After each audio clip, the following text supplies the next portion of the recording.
time to watch this. There's a lot I want to cover today, a lot of developments on the tax and accounting front as it relates to digital assets and Web3. We're at no loss for headlines here because regulators are continuing to focus on this space, and you'll basically see that as a theme in my headlines today. So I want to go over a couple of these headlines, a couple other things that I'm seeing within my practice at Camuso CPA. And I think this will be a great update for Web3, for digital asset investors from a tax, accounting, and regulatory perspective. So let's get right into it. I'm going to start to try to share my screen here, and we'll make sure we share the window. We'll get right into these headlines. So let me make sure this looks good here. And okay, so the first headline, crypto poses significant problems and they can get worse. Now, if you look, this is from the IMF. Crypto poses significant problems and they can get worse.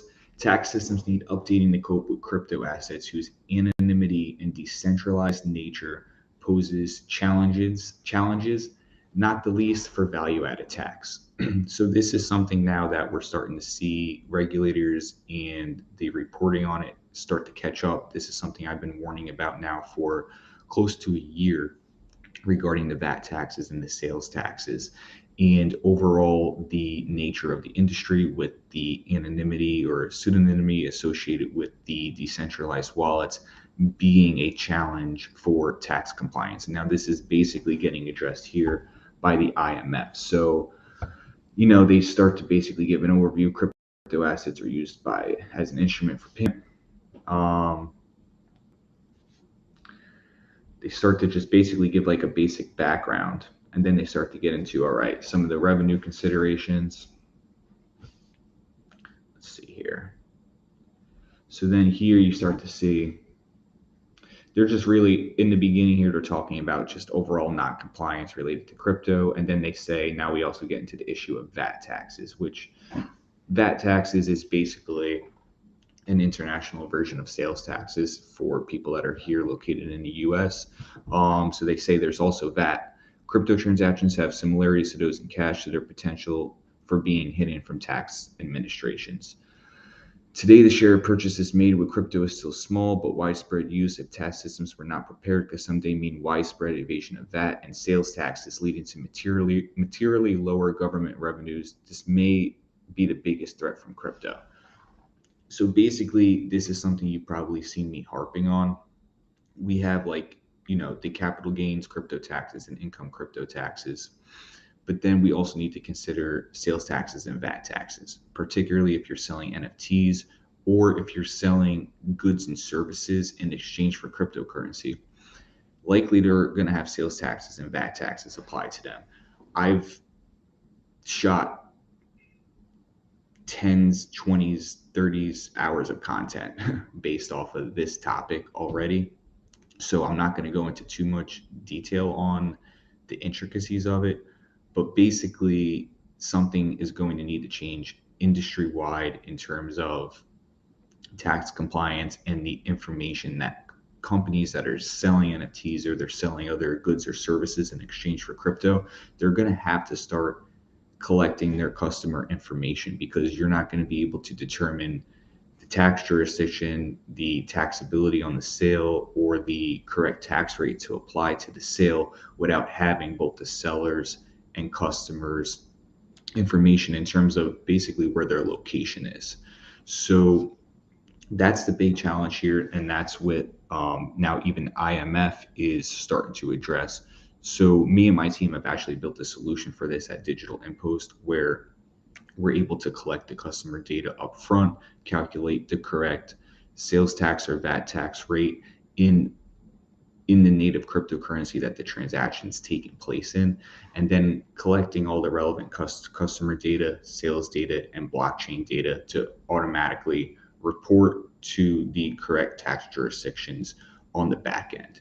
So we've actually anticipated this, and through advising our clients and seeing a gap in this space, have created an automated solution to achieve this. So as this industry continues to mature and people start to adopt this new level of tax compliance, we're going to be here to serve you and any other businesses in our industry.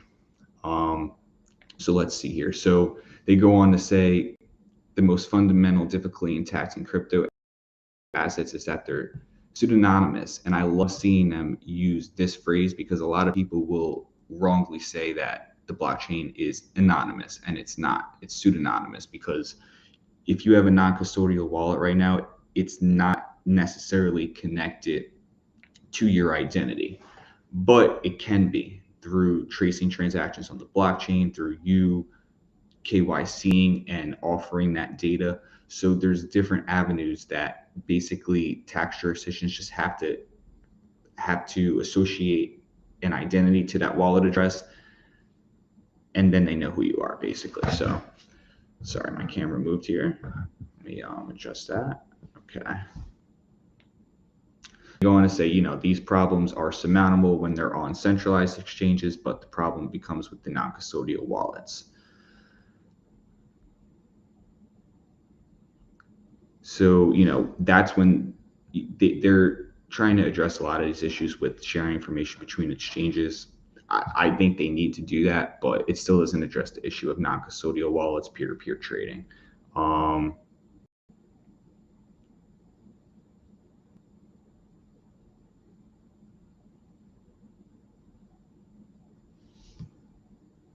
So yeah, so they just keep stating the biggest challenges to VAT and sales taxes. It's starting to be a topic that people are slowly waking up to. I would say by the end of this year, by early next year, VAT and sales taxes is going to be an industry-wide topic.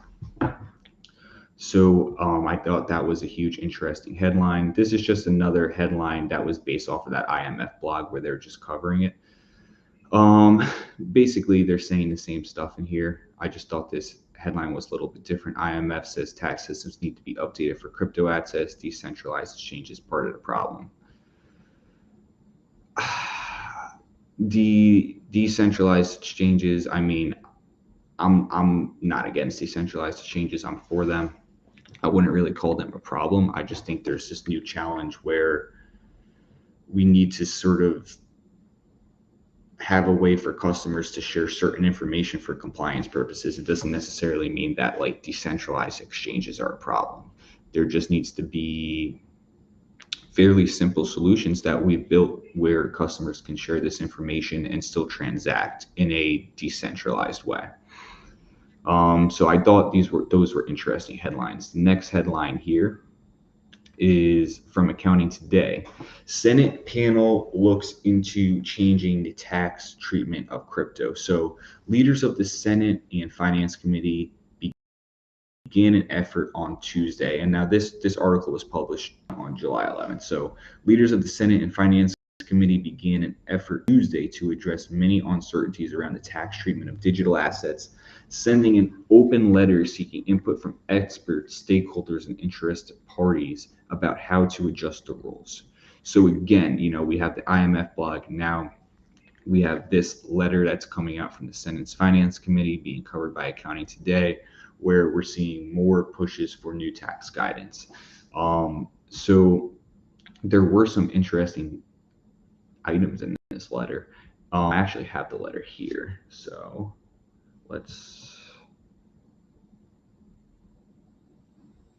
give me 1 second here. There we go.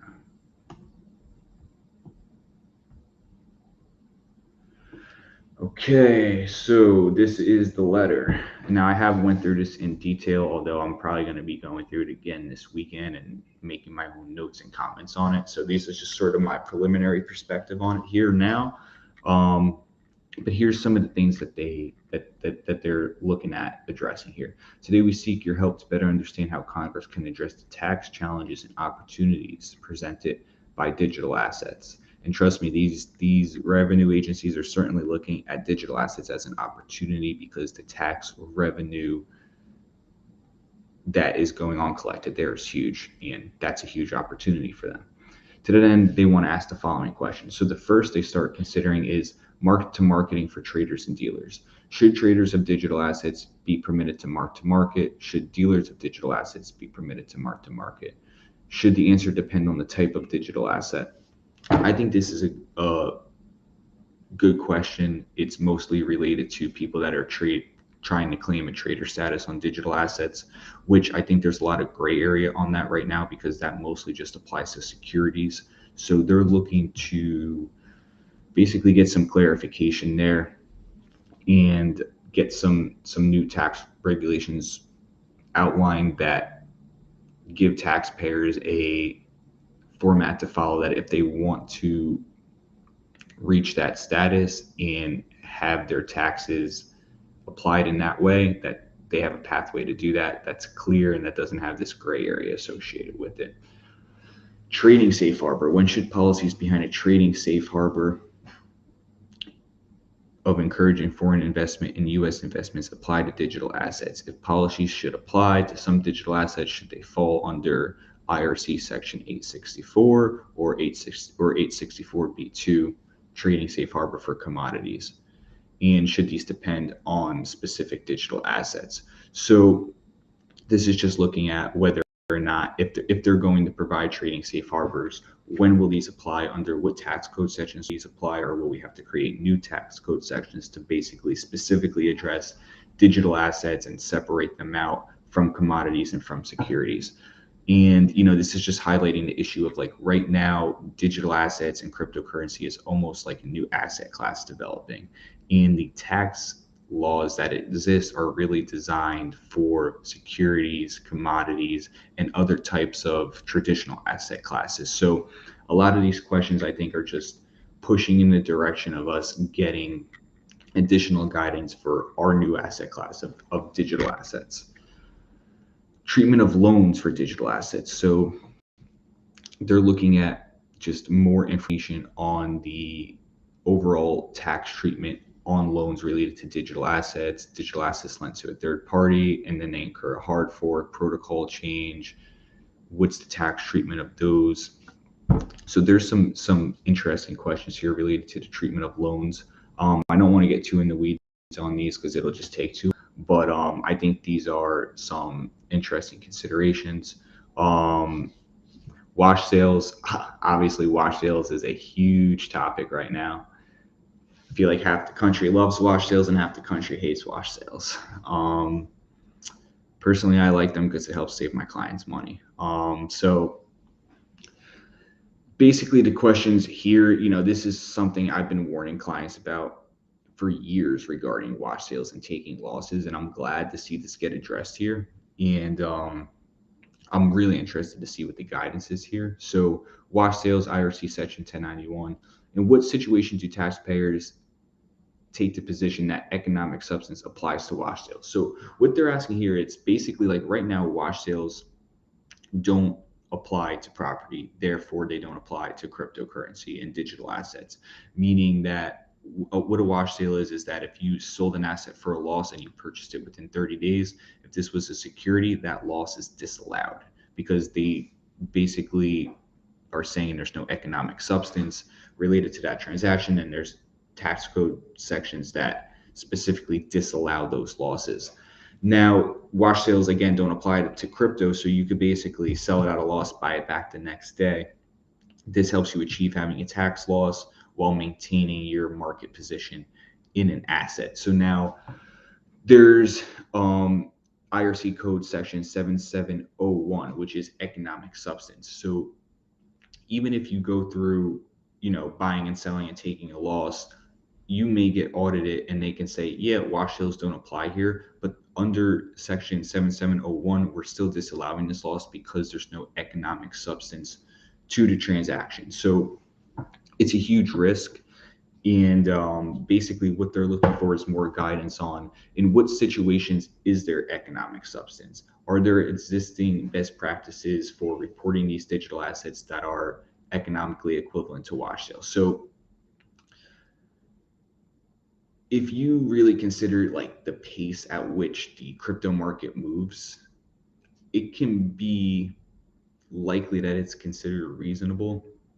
that someone that sold an asset and then purchased it back within a day or two, that does have economic substance to it, because within a day an asset can drop 10, 20, 30, 40, 50% in value. So I think there's a very strong argument that there's economic substance to many transactions where people are buying them and selling them within a short time period. But it is a gray area, and it's something that we need guidance on. So I'm really happy to see that there. And then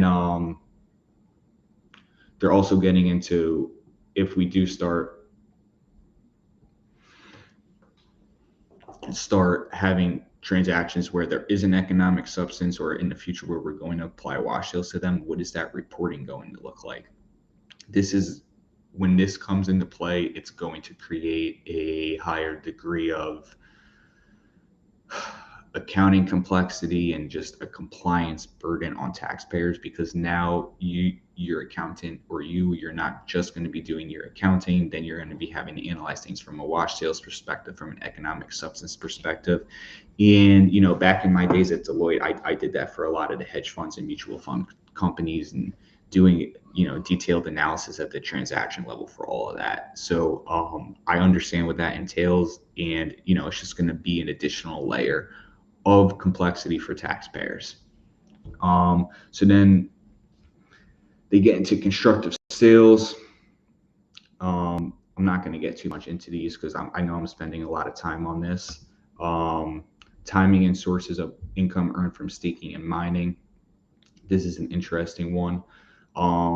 This has been widely debated. So, basically, when are staking and mining rewards going to be taxed? What is the overall character of the taxation that's getting applied to them? They're even asking here, which I think is interesting, feedback on the Biden administration's proposal on an excise tax on mining, which I think is also very interesting. So, a lot of interesting points here on staking and mining that honestly we probably don't even have time to go through all of these. I could probably do a whole video just going line by line on these questions, but these questions that they're sending are very thorough. Non-functional currencies, FATCA and FBAR. So I do think there needs to be some additional guidance here with FATCA and FBAR. Some of these questions are good. There are some private letter rulings that have been issued from, at least in regards to FBAR. I actually privately got one via Camuso CPA years ago. And also around that same time, shortly after that, the AICPA also got one related to FBAR, and the reporting requirements around that. Again, I'm not going to get too much in the weeds on it here, but basically they're just trying to determine when do digital assets get considered to be foreign currencies that are going to have to be reported for foreign reporting purposes, which can fall under FATCA or FBAR.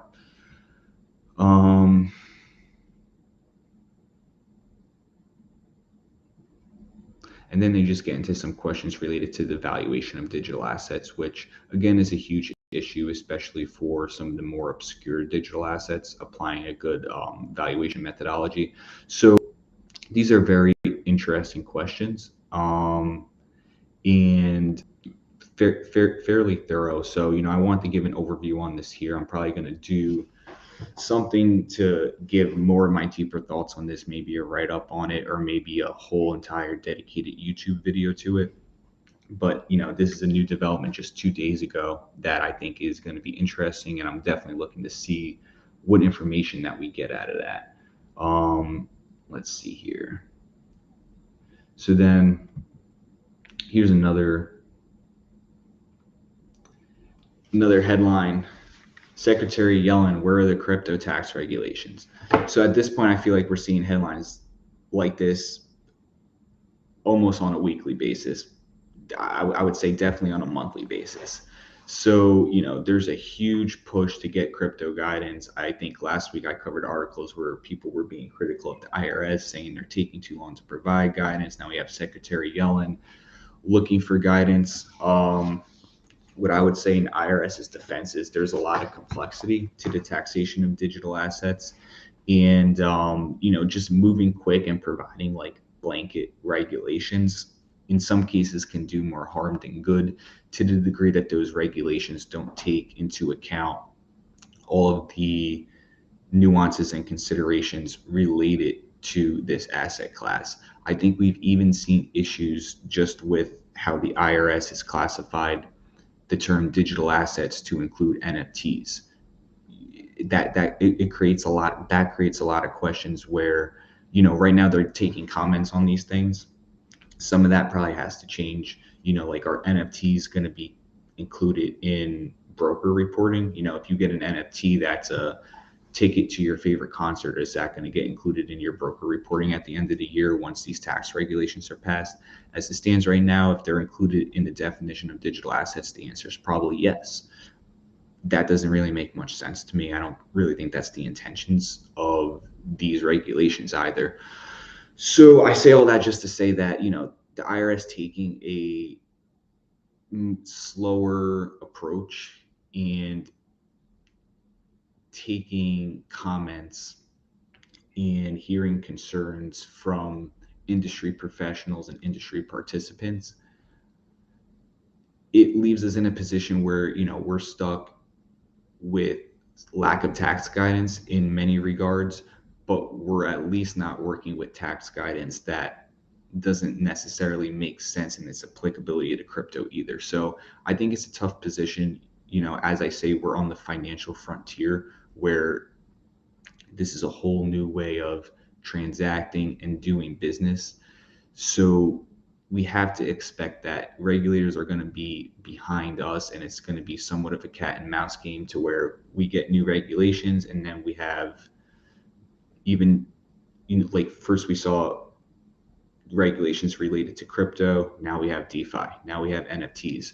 So it starts to become this cat and mouse game of, as we see new innovations on chain, we need to start thinking about how does this impact us from a tax and legal perspective. And there's always going to be somewhat of a lag on that. Now, with that being said, I also want to see further guidance from the IRS, because it's going to help me do my job better, guide my clients better.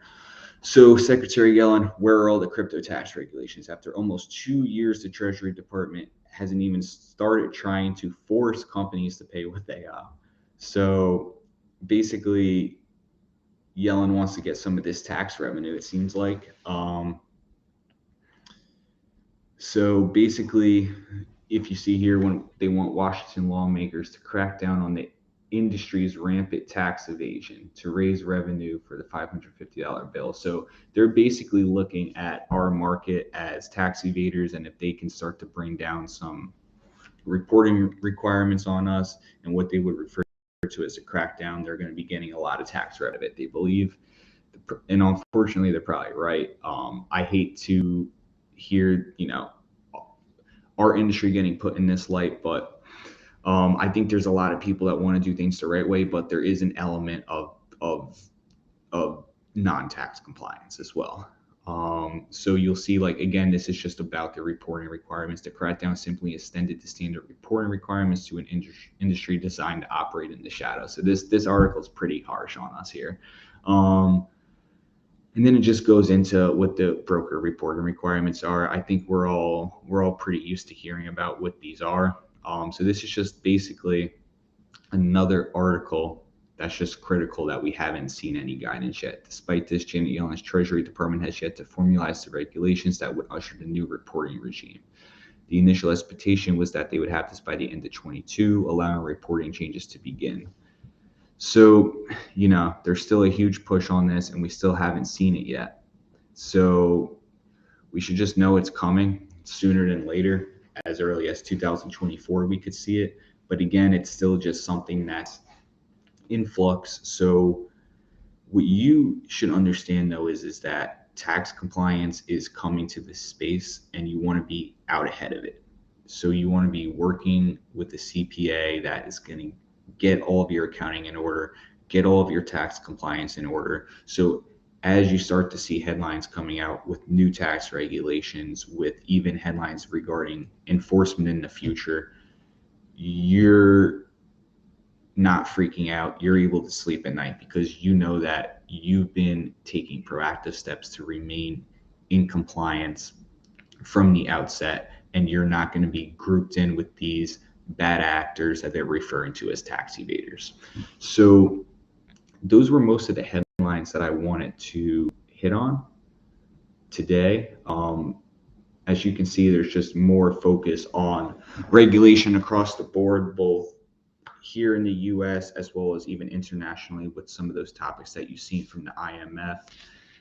As you can see, and what that blog article from the IMF alluded to, sales taxes and VAT taxes going forward are going to be a huge issue. It's something that regulators really just became aware of less than a year ago. I've been covering it since we saw some of the first interim tax guidance come out of Washington State. So, this is something else that's coming. So, in addition to getting into compliance with just your income taxes, your capital gains taxes, we need to start considering sales taxes. Sales taxes is a huge risk because we've seen states like Washington State and Wisconsin, who have given guidance related to NFT sales taxes, state that these are interpretations of existing laws that are already on the books related to digital products and digital goods. Now, over 30 states apply sales taxes to digital products and digital goods. Now, since Washington and Wisconsin are taking these as interpretations of existing laws, they've already stated that retroactive taxes can apply. Retroactive taxes mean that if you've sold NFTs in the past and you didn't collect sales taxes on them, they can come after you for those back taxes, along with interest, along with penalties. So if you weren't collecting on those sales taxes and then they come after you for them, they're going to be coming out of your pocket along with the interest and the penalties. Additionally, this non-compliance with sales tax, it creates an individual compliance issue as well, because if you're not paying sales tax at the point of a sale and sales tax should have been collected, you really should be paying use taxes on that when you file your returns. And in most states, taxpayers will certify that there was no use taxes due on any of their purchases or sales for the year. So by a company selling NFTs where they should have collected sales taxes that they don't, they're creating a compliance risk both for their company, that's going to hurt their bottom line, as well as their customer, which in total creates a huge reputational risk and just a business continuity risk. So we need to stay on top of these emerging tax issues. And, that's really what my whole entire professional career is dedicated to. And that's why I'm here delivering these updates to you guys weekly. And that's also why I created Digital Impost, which is the first NFT sales tax software that can help you automate the sales tax compliance process from beginning to end. So these were some interesting headlines this week. There's a couple that I didn't cover, some Reddit questions that I didn't cover, but honestly, I'm a little short for time this week. So I'm probably going to save some of those questions for next week, but keep these in mind and just make sure that you're working with a experienced crypto CPA or digital asset CFO on being proactive in addressing these points. Now, if you're looking to get more tapped into these tax, accounting, and regulatory updates that are going to impact Web3 businesses and digital asset investors, I also have a newsletter called the Digital Asset Digest. It comes out once weekly. If you sign up on my website at camusocpa.com, you could sign up and you can have that newsletter delivered to your inbox every Tuesday on a weekly basis with the latest tax updates. I go over many topics that I cover here in my live videos each week, along with additional topics and commentary and insights from my practice at Camuso CPA. So I really appreciate you guys taking the time to watch this today. I hope you gained some value for it. Be sure to tune in next week as well. Same time, same place. Until next time, I'm Patrick Camuso, signing off.